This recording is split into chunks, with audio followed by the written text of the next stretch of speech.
নমস্কার বন্ধুরা, আজ রান্না হয়েছিল মাংস। রবিবার মানেই আমাদের বাড়িতে মাংস।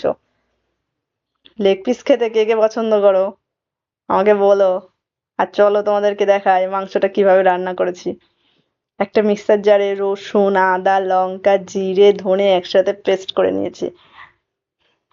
তারপর একটা কড়াইতে তেল গরম করে এক এক করে আলুগুলো ভেজে নিয়েছি। ওই তেলেই জিরে ফোড়ন দিয়ে পেঁয়াজগুলো দিয়ে দিয়েছি। পেঁয়াজগুলো হালকা বাদামি রঙের হলেই পেস্ট করা মশলাটা ওর মধ্যে দিয়ে দিলাম।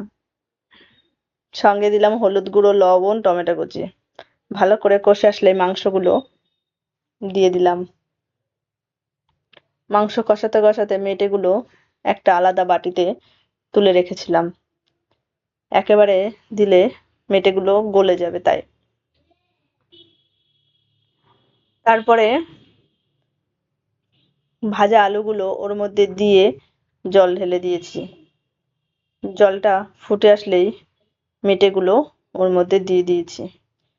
তারপরে কষা কষা হয়ে আসলে গরম মশলা দিয়ে নামিয়ে নিয়েছি।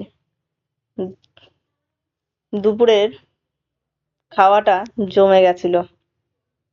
আর তোমরা কে কে রবিবার হলেই মাংস খাও অবশ্যই আমাকে জানিও। না সারা সপ্তাহই মাংস খাও সেটাও জানিও।